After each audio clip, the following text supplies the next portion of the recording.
سورۃ النازعات، بسم اللہ الرحمن الرحیم۔ اب یہ چوتھی صورت ہے اس طرز کی، والصافات والذاریات والمرسلات، اب یہ والنازعات، اور یہاں تقریباً اس پر اجماع ہے کہ یہ مراد یہاں پر فرشتے ہی۔ بسم اللہ الرحمن الرحیم، والنازعات غرقا، قسم ہے ان فرشتوں کی کہ جو انسانوں کے جسموں کے اندر تیرتے ہوئے جاتے ہیں اور ان کی جانیں نکالتے ہیں۔ نزع، نزع کھینچنا، جان کھینچنے کے لیے، والنازعات غرقا، خود اندر گھس کر، ظاہر بات ہے کہ وہ فرشتہ ہے، بڑی لطیف اس کا وجود ہے، والنازعات غرقا، غوطہ لگا کر وجود میں سے، والناشطات نشطا، اور ایسا بھی ہے کہ جیسے گرہ کھول دی جائے، کھول دینے والی بات۔ اس حدیث میں آیا ہے کہ مومن کی جان جب فرشتہ قبض کرتا ہے تو ایسے محسوس ہوتا ہے اسے کہ جیسے بند منہ تھا ایک مشک کا، اس میں سے ایک قطرہ نکل گیا بس۔ اور جب وہ جان کھینچتا ہے، روح قبض کرتا ہے کافر کی، تو جیسے کہ سیخ پر سے گرم کباب کھینچا جاتا ہے۔ تو یہ دو مختلف کیفیات، لیکن اس کا تعلق جسم والے معاملے سے نہ سمجھیے۔ آخری وقت عالم لظا تو بہت سے نیک لوگوں پر بھی سخت آ جاتا، حضور پر بھی عالم لظا جو ہے وہ سخت آیا ہے، اور اس میں بار بار حضرت فاطمہ رضی اللہ تعالیٰ عنہ رو دیتی تھی، با بتاؤ، ہائے میرے ابا جان کی کیا کیفیت ہے۔ اور حضور فرماتے تھے کہ بیٹی آج کے دن کے بعد تیرے باپ کے لیے کوئی سختی نہیں ہے۔ تو ایک ہے ظاہری جسم کا معاملہ، ایک ہے اندر سے جب روح، جب وہ گرہ کھلتی ہے، اس وقت بالکل بندہ مومن کے لیے ایسے ہوگا جیسے کہ ایک جو قطرہ تھا بس بند مشق میں سے وہ نکل آیا۔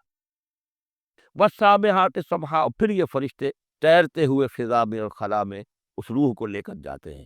کہاں لے کر جاتے ہیں یہ آگے آئے گا، ویل المطففین میں، سورۃ المطففین میں۔ فالسابقات سبقا، پھر وہ آگے بڑھتے ہیں، دوسرے سے نکلتے ہیں۔ فالمدبرات امرا، پھر جو حکم ہوتا ہے اس کی تدبیر کرتے ہیں۔ یہ فرشتے کو کہاں لے کر جانا ہے، یہ سجین میں جانے والی جان ہے یا یہ کہ اعلیٰ علیین میں جانا ہے، وہ سب اس کے مطابق کریں گے۔ اس کے آگے جو قسم کا جواب ہے وہ محذوف ہے، ان الدین لواقع انما توعدون لصادق۔ سورہ زاریات میں، سورہ مرسلات میں اسے واضح کر دیا، یہاں اب اسے حذف کر دیا۔ یوم ترجف الرادفہ، جس دن کی یہ کانپے گی ایک مرتبہ کانپنے والی زمین، زلزلہ۔ یا ایھا الناس اتقوا ربکم ان زلزلۃ الساعۃ شیء عظیم یوم ترونها تذہل کل مرضعۃ عما ارضعت وتضع ذات کل حمل حملها وتری الناس سکارى وما هم بسکارى ولکن عذاب اللہ شدید۔ یوم ترجف الرادفہ تتبعها الرادفہ، دوسرا پھر نفخہ ہوگا، پھر اس کے پیچھے ایک اور آئے گا۔ قلوب یومئذ واجفہ، کتنے ہی دل ہوں گے اس روز دھڑکتے ہوئے خوف کے مارے۔ ابصارها خاشعہ، ان کی نگاہیں ہوں گی زمین میں گڑی ہوئی۔ یقولون ائنا لمردودون فی الحافرہ، اور وہ کہتے ہیں کہ کیا ہمیں لوٹا دیا جائے گا الٹے پاؤں، پھر ہم مرنے کے بعد دوبارہ بھی زندہ کر دیے جائیں گے۔ اذا کنا عظاما نخرہ، کیا بات کر رہے ہو، کیا جب ہماری کھوکھلی ہڈیاں رہ جائیں گی کچھ نہیں ہوگا، وہ سیدھا کھوکھلی ہڈیاں۔ قالوا تلک اذا کرۃ خاسرہ، تمسخر کے انداز میں کہتے تھے یہ تو بھائی بڑے گھاٹے کا سودا ہوگا پھر۔ فإنما ہی زجرۃ واحدہ، یہ تو بس ایک ہی ڈانٹ ہوگی، وہ تیسرا جو نفخہ ہوگا، نفخہ جو ہے باس کا، ایک ڈانٹ، فإذا ہم بالساہرہ، وہ سب کے سب کھڑے ہوں گے چپی المیدان میں۔ هل اتاک حدیث موسیٰ، کیا تمہیں موسیٰ کی خبر پہنچی؟ اذ ناداہ ربہ بالوادی المقدس طویٰ، یاد کرو جب اس کو پکارا تھا اس کے پروردگار نے اس مقدس وادی میں جس کا نام طویٰ ہے۔ اب یہ کئی مرتبہ تفصیل سے ہم پڑھ چکے ہیں، لیکن دیکھیے کہ شروع میں یہ بات آ رہی ہے تو اتنی مختصر آ رہی ہے۔ ابتدائی صورتیں ہیں، ظاہر بات ہے چھوٹی صورتیں ہیں، ان میں تو آئے گا تو اسی اختصار کے ساتھ۔ اسی کی تفصیل ہے سورہ طٰہٰ میں ہے، سورہ قصص میں ہے، سورہ اعراف میں ہے۔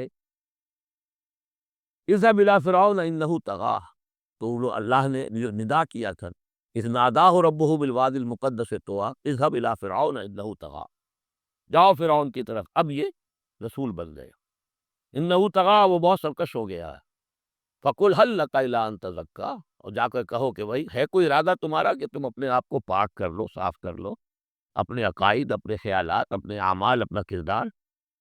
وَأَهْدِيَكَ إِلَىٰ رَبِّكَ فَتَخْشَىٰ، اور میں تمہاری رہنمائی کروں تمہارے رب کی طرف تاکہ تمہارے اندر بھی خشیت پیدا ہو جائے، اللہ کا خوف، اللہ کا تقوی، اللہ کی خشیت۔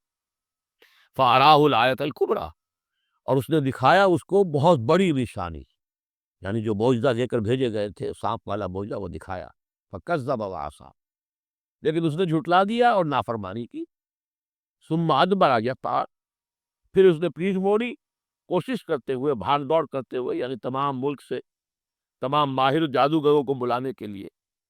فحشر فنادا، اور پھر جمع کیا اپنی رعیت کو، اور اسے پکار لگائی، ہانک لگائی۔ فقال انا ربکم الاعلی، میں ہوں تمہارا سب سے بلند مالک اور رب۔ اب دیکھیے اس کی معنی کیا ہے یہاں پر، اس کا یہ دعویٰ یہ نہیں ہو سکتا تھا کہ میں نے اس کائنات کو پیدا کیا یا تمہیں پیدا کیا۔ وہاں ایسے بھی بڑے بوڑھے ہوں گے جنہوں نے اسے پیدا ہوتے ہوئے دیکھا ہوگا کب یہ جن کی ولادت شریفہ ہوئی تھی۔ مطلب کیا تھا وہ جو کہ اس سے پہلے ہم پڑھ رہے ہیں، یہ ہے شرک، سیاسی شرک۔ حکومت میری ہے،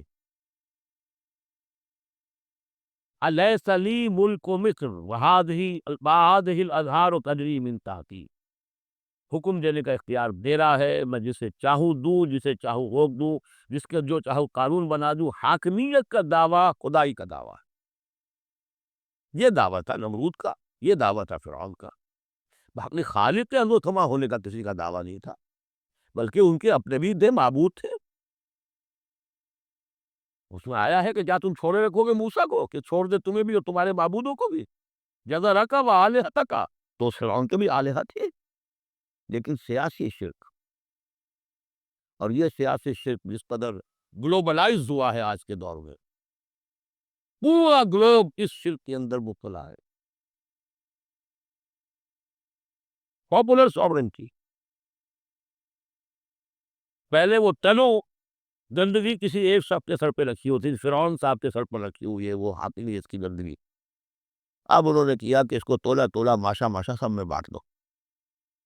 اور ابلیس کی مجلس شورا میں علامہ اقبال نے کس قدر خوبصورت تعبیر کی ہے، ہم نے خود شاہی کو پہنایا ہے جمہوری لباس، جب ذرا آدم ہوا ہے کچھ شناس و خود نگر، اسی کو بدل دیا، بے شکل بدلتی ہے۔ کفر وہی تھا، انسانی حاکمیت۔ الیس لی ملک مصر، کیا مصر کی بادشاہی میری نہیں ہے؟ وہذہ الانہار تجری من تحتی، ہے سارا اریگیشن کا سسٹم یہ میرے کنٹرول میں، جس کو چاہوں گا پانی لینے دوں گا، جس کو چاہوں گا روک دوں گا۔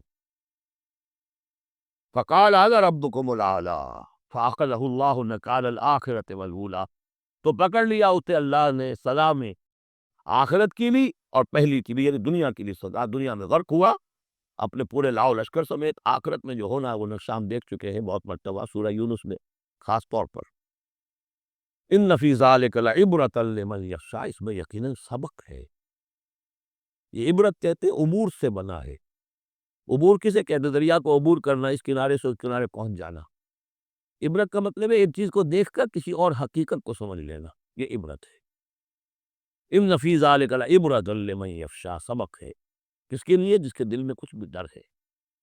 انتم اشد خلقا ام السماء، اب چونکہ اصل بات تو یہ تھی کہ انسان کیسے پیدا ہو جائیں گے، کیسے بعد میں موت ہو جائے گا، اب اس کا جواب آ رہا ہے۔ اے انسانو انتم اشد خلقا ام السماء، کیا تمہارا بنانا زیادہ مشکل تھا اور اب بھی مشکل ہے یا اس آسمان کا بنانا؟ بناہا، اس نے اسے بنایا ہے۔ رفع سمکہا فسواہا، اس کے گنبد کو بلند کیا ہے اور پھر اس کا تسویہ کیا ہے، اس میں توازن رکھا ہے۔ وَأَغْطَشَ لَيْلَهَا وَأَخْرَجَ ضُحَاهَا، اس کی رات کو اندھیرا کر دیا ہے اور اس کی دن کی دھوپ کو اور روشنی کو نکالا ہے۔ وَالْأَرْضَ بَعْدَ ذَلِكَ دَحَاهَا، اور پھر اس نے زمین کو بچھا دیا ہے۔ أَخْرَجَ مِنْهَا مَاءَهَا، اسی میں سے نکالا ہے اس کا پانی۔ وَمَرْعَاهَا، اب نوٹ کیجئے، أَخْرَجَ مِنْهَا مَاءَهَا، یہ پانی کہاں سے آیا؟ زمین کے اندر سے آیا، لیکن کب کی بات ہو رہی ہے؟ یہ اس وقت کی نہیں، بلکہ جب کہ یہ زمین ایک ناری کرہ تھی، پھر ٹھنڈی ہوئی۔ ٹھنڈی ہونے میں اسی کے بخارات نکل کرتے ہیں کہ جس نے گیسوس جو ہے بلینکٹ، اس کی جس کو ہم فضا کہتے ہیں ایٹماسفیئر، اس کے اندر وہ گیسز تھی یہی سے نکلی ہے، اور وہاں جا کر ان میں پانی بنا ہے، ہائیڈروجن اور آکسیجن نے مل کر، اور پھر وہ برسا ہے۔ تو پانی نکلا کہاں سے؟ زمین سے نکلا، البتہ اب اس کی سائیکل ہے، اب سورج جو ہے سمندروں کے اندر پانی ہے، ان کو بھاپ بنا کر لے جاتا ہے بخارات کی شکل میں، ہوائیں ان کو پھر منتشر کرتی ہیں، وہ پھر کہیں جا کر پہاڑوں پر برف بن کر گرتا ہے، کہیں بارش بن کر گرتا ہے، وہ پانی چلا آ رہا ہے۔ اور جو بڑے بڑے گلیشیئرز ہیں پہاڑوں کے اوپر سمند کو جو برف ہے، وہ گویا کہ اوور ہیڈ ٹینک ہے ہمارے لیے، پوری دنیا کے لیے، وہیں سے رس رہا ہے پانی، چھوٹی چھوٹی نالیوں سے آتا ہے، وہ ملتے ہیں، پھر نالے بن جاتے ہیں، پھر دریا بن جاتے ہیں، اور وہ دریا پہ جو ہے دھوتے ہوئے اس زمین کو صاف کرتے ہوئے، بارش برس رہی ہے فضا کو صاف کرتی ہے، اور پھر وہ پانی وہ پھر دوبارہ سمندر میں جا اخرج منہا ماءہا، اسی میں سے نکالا ہے اس کا پانی بھی، ومرعاہا، اسی میں سے اس کا جو کھا رہے ہیں تمہارے حیوانات، والجبال ارساہا، اور اس نے پہاڑوں کو قائم کر دیا، لکم ولانعامکم، یہ سارا ساز و سامان ہے ضرورتیں پوری کرنے کے لیے تمہارے لیے اور تمہارے چوپایوں کے لیے۔ فَإِذَا الطامۃ الکبریٰ، تو جب وہ آ جائے گا بڑا ہنگامہ، قیامت، یوم یتذکر الانسان ما سعی، اس روز ہوش آئے گی انسان کو کہ میں کیا کر کے لایا تھا، کس چکر میں پڑا رہا، میں تو گم ہو گیا تھا دنیا میں۔ قل هل ننبئکم بالاخسرین اعمالا الذین ضل سعیهم فی الحیاۃ الدنیا، اے نبی ان سے پوچھیے، ہم بتائیں سب سے زیادہ گھاٹے میں کون رہے، اپنی سعی و جہد بھی ہے، بھاگ دوڑ بھی ہے، خون پسینہ ایک ہو رہا ہے، دن رات ایک ہو رہے ہیں، لیکن وہ سب اس دنیا ہی کے لیے، ان کی ساری سعی و جہد بٹک کر رہ گئی، گل ہو کر رہ گئی اس دنیا کے اندر۔ وَهُمْ يَحْسَبُونَ أَنَّهُمْ يُحْسِنُونَ صُنْعًا، اور سمجھتے وہ یہ کہ ہم تو بڑے کامیاب ہیں، بہت اچھا ہمارا بزنس پھیل رہا ہے، ایک مل تھا اب دو ہو گئے، دو کے تین ہو گئے، وَيَحْسَبُونَ أَنَّهُمْ يُحْسِنُونَ صُنْعًا، تو فرمایا فَإِذَا جَاءَتِ الطَّامَّةُ الْكُبْرىٰ، وہ بڑا ہنگامہ جب آئے گا، یوم یتذکر الانسان ما سعی، تب اب یاد آ جائے گا، ہوش ٹھکانے آ جائیں گے، جو کمایا تھا، وَبُرِّزَتِ الجحیم لمن یریٰ، اور نکال باہر کی جائے گی جہنم دیکھنے والوں کے لیے، فَأَمَّا مَنْ طَغَىٰ وَآثَرَ الْحَیَاةَ الدُّنْیَا فَإِنَّ الْجَحِیمَ ہِیَ الْمَأْوَىٰ، یہ ذرا آیتیں اچھی طرح ہر شخص سن لے اور دل میں گرہ دے لے۔ جس نے طغیانی کی سرکشی کی روش اختیار کی، طغا، طغیانی، ایک مقام بندگی ہے، اس مقام بندگی سے آپ اٹھے، آپ طغیانی میں، آپ طاغوت بن گئے، آپ نے کہا کہ اللہ کی بندگی، وما خلقت الجن والانس الا لیعبدون، اس مقام بندگی سے اٹھ کر آپ نے اپنا اختیار، اپنی مرضی، اپنی سوچ، میری سوچ، میں بناتا ہوں قانون، میں ہوں حاکم، میں ہوں مالک، آپ طغا ہو گئے، طاغوت بن گئے۔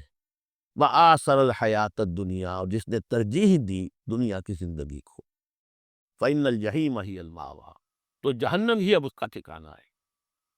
وأما من خاف مقام ربہ، اور جو سب ڈرتا رہا اپنے رب کے حضور میں کھڑے ہونے کے خیال سے کہ ایک روز کھڑے ہونا ہے،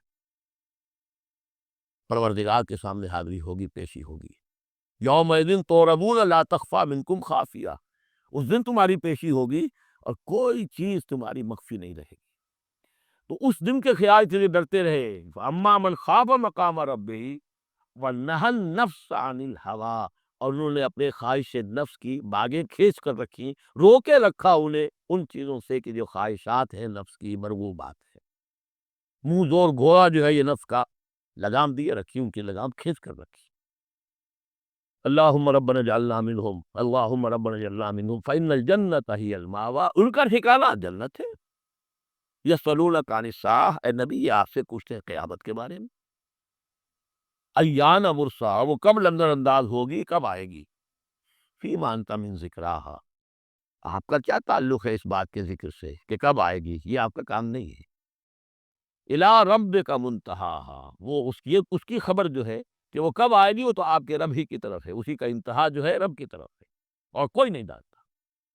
انما انت منذر من یخشاہا، آپ تو بس ہے صرف خبردار کرنے والے جو اس سے ڈرتے ہوں، خبردار دیر سے ڈر جائیں، ڈرتے ہو یا ڈر جائے، پہلے سے کوئی خوف ہے وہ بڑھ جائے گا، خشیت بڑھ جائے گی، تقویٰ بڑھ جائے گا، اور اگر دل کے اندر پہلے سے نہیں بھی تھا لیکن یہ کہ دل بڑا نہیں تھا، روح جو ہے پرورٹڈ نہیں ہوئی تھی، تو اس کے دل میں خشیت پیدا ہو جائے گی۔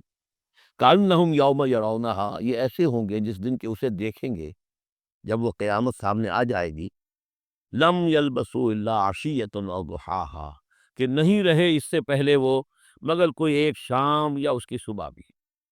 پوری زندگی جو نظر آئے بھی جیسے آج ہمیں نظر آتا ہے، 5 سال کی عمر کا واقعہ ایسے نظر آتا ہے جیسے کل ہوا، جو بھی یاد ہے وہ تو کل کی طرح یاد ہے۔ اسی طریقے سے ساری زندگی ایسے محسوس ہوگی، کأنہم یوم یرونہا لم یلبثوا الا عشیۃ او ضحاہا۔ بارک اللہ لی ولکم فی القرآن العظیم ونفعنی وإیاکم بالآیات والذکر الحکیم۔